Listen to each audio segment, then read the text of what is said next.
बहुत समय पहले की बात है। गहरे समुद्र में जल परियों के राजा का राज्य हुआ करता था। उसकी 6 सुंदर राजकुमारियां थीं जिन्हें राजा बहुत प्यार करता था। उनमें से सबसे छोटी जलपरी का नाम ईवा था।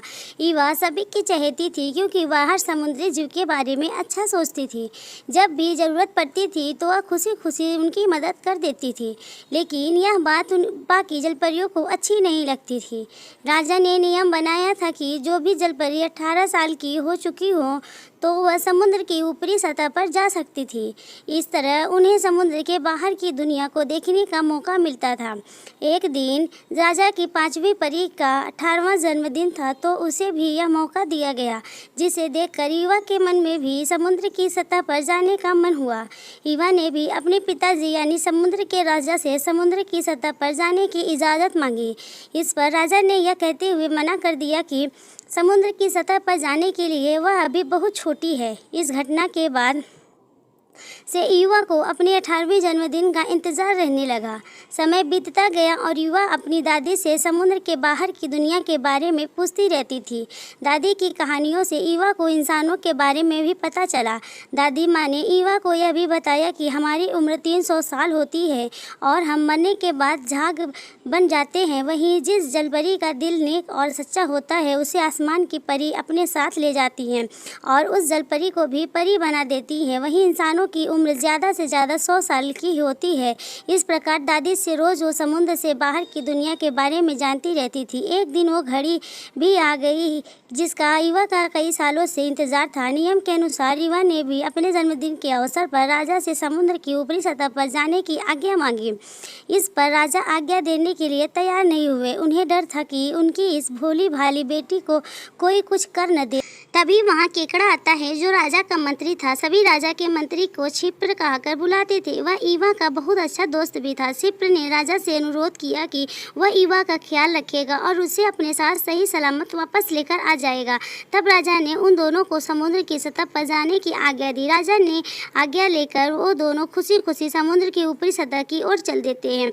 जैसे ही युवा ने समुद्र के ऊपर की दुनिया देखी वह देखती ही रह गई। उसने हवा को महसूस किया, हवा में उड़ते हुए पक्षी देखे, सूरज को देखा। वह यह सब देख ही रहती थी कि अचानक उस ओर उन्हें एक बड़ी नाव आती दिखाई दी। उसने दूर से उस पर सवार राजकुमार को देख लिया था। उसे देखते ही युवा को उस राजकुमार से प्यार हो गया।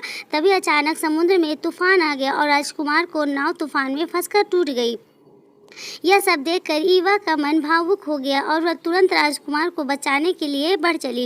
राजकुमार बेहोश हो गया था। ईवा बेहोशी की हालत में उसे समुद्र के किनारे ले आई। समुद्र के किनारे आकर वह राजकुमार को देखने लगी।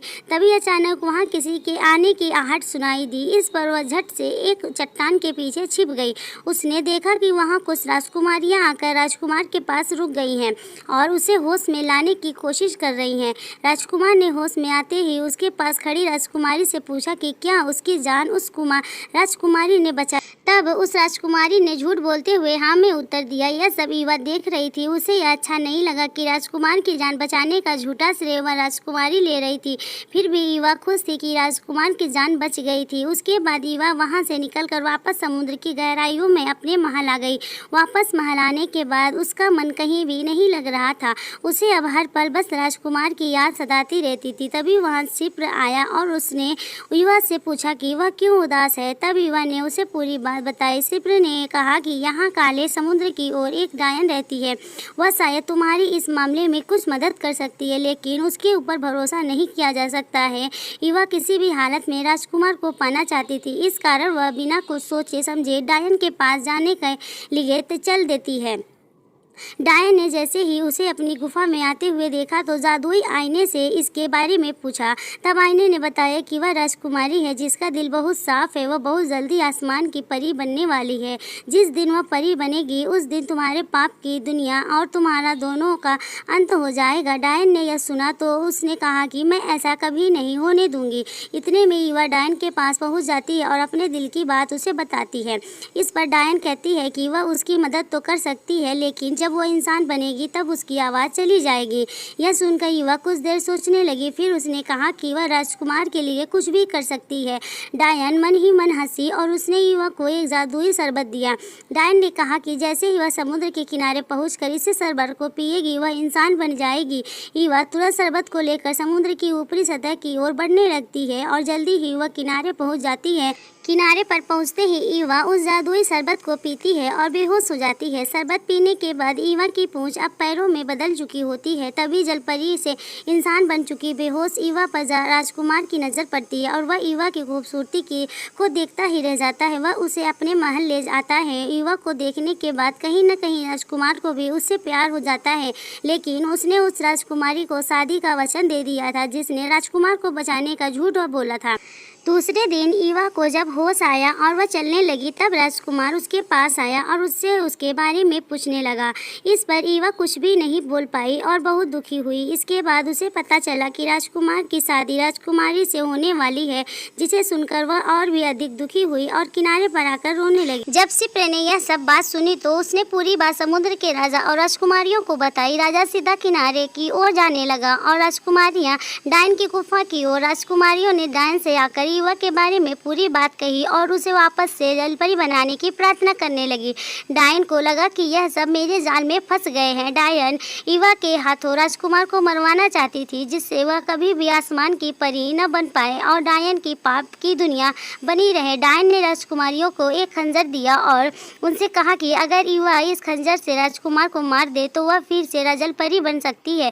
राजकुमारियाँ वह खंजर लेकर किनारे की ओर बढ़ने लगती है। राजा को खंजर देकर राजकुमारियाँ उन्हें डायन की पूरी बात बताती है। राजा वह खंजर ईवा को देता है और उसे राजकुमार की हत्या करने को कहता है। ईवा खंजर लेकर महल की ओर बढ़ती है, लेकिन वह राजकुमार को पसंद करती थी, इस कारण वह रास्ते से वापस आ गई। उसने वह खंजर राजा को वापस दे दिया। ईवा ने अपने पिता से कहा कि उसके जीने का अब कोई मकसद नहीं है, वह अब मरकर समुद्री झाग बनना चाहती है। यह कहकर जैसे ही उसने समुद्र में छलांग लगाई तभी वहाँ आसमान में रहने वाली एक परी आ गई और उसने ईवा को बचा लिया। परी ने ईवा को बचाते हुए कहा कि हम ईवा को अपने साथ ले जा रहे हैं और आज के बाद से ये आसमान की परी बनकर हमेशा के लिए वहीं रहेगी। ईवा के परिवार वालों ने जैसे यह बात सुनी सभी बहुत खुश हुए। ईवा की परी बनते ही डायन का जादू समाप्त हो जाता है। इतने में ईवा के पीछे पीछे वहाँ राजकुमार भी आ पहुँचता है। राजकुमार वहाँ मौजूद सभी जल परियों और आसमानी परी को देख हैरान रह जाता है।